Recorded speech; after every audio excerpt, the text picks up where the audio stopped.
some of the important ways that you can replace a painful situation or a hurtful situation with love are, I'm going to give you a couple examples.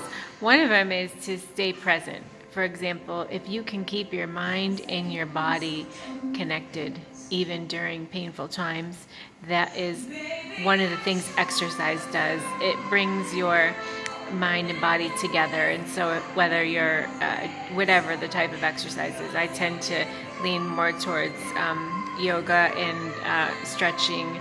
Sometimes when I'm out of the gym, I usually will do movements that are similar to Pilates and yoga and personal training, and those kind of movements that I use to flow through events actually engage all of my different muscle groups and it engages my mind. And so by me focusing on those different parts of my body throughout the course of the class, that's how I kind of move through things. And so I just wanted to share that, because being that a lot of people are working from home or not working from home or just not being able to go to the gym, some of the things that have worked for me in the past, before I had a gym membership, which is many moons ago, I used to do a lot of stretching. I used to watch a Denise Austin video, which was a Pilates yoga combination. It was only 20 minutes and it had the most beautiful scenery, but that was one of the 20-minute workouts I did from home.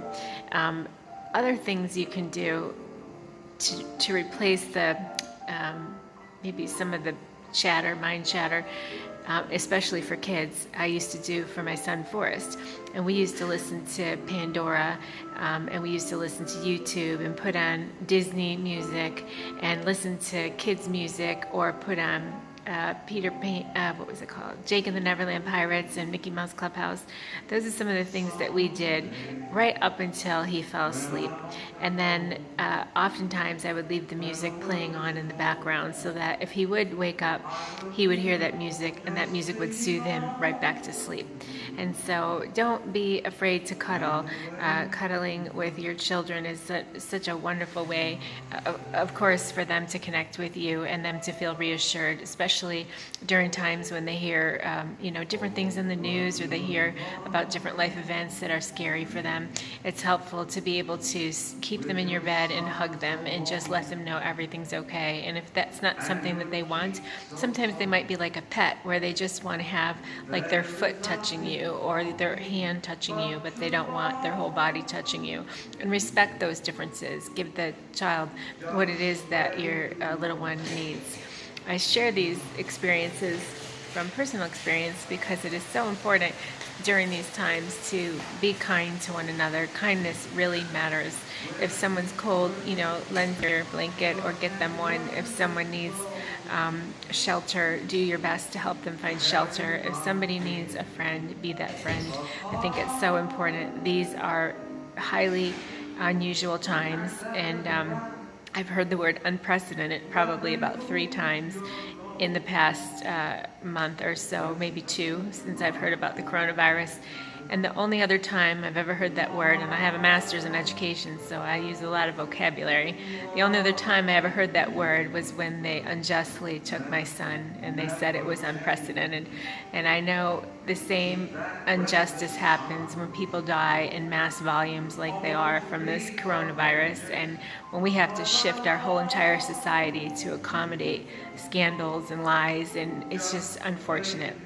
I say this because when you have to work so hard to make somebody small, like if I have to work for minimum wage in order to meet court paperwork, and I'm not allowed to shine and be who I am as a mom, then everybody suffers, because what happens is places where I apply close or shut down, or job offers I have aren't followed through because of whatever the police reports have said. And so what happens when somebody creates a picture of you that doesn't align with who God intended you to be? It changes our whole entire world. And in most cases, it just changes your world. But when it goes on for 7 years, it changes everybody's world. And so I just share this with you because human trafficking and sex trafficking is a direct result of a world without love.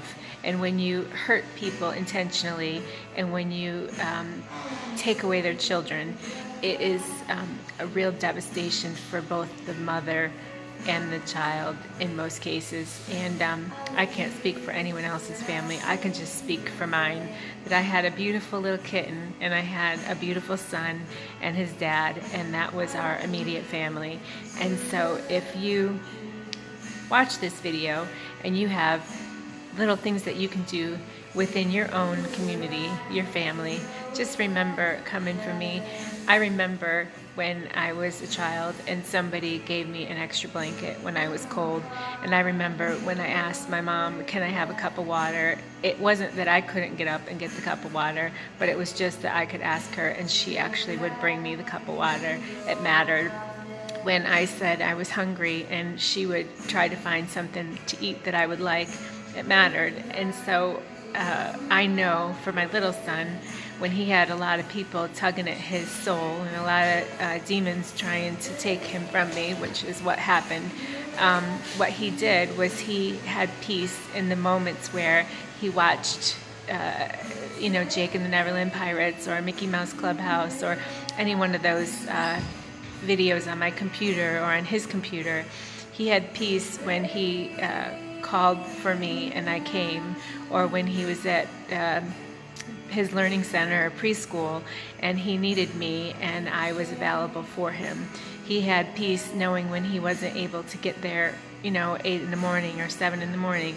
We had a flexible schedule and we would get there when we could, and it was all okay. When we got there was just the perfect timing. So just be gentle with yourself, as I am trying to be gentle with myself. When other people hurt you or don't love you, it's normally a reflection of the fact that they don't know how to love themselves in the way that you love yourself. And I own that and I respect that. If I don't know how to show my feelings for you in what you're needing from me, or vice versa, know this, that I am so happy that God gave me a foundation of His love, because once I learned that God is love, I knew that I could be that. So I just wish you safe times, and I wish you warmth, and I wish you love.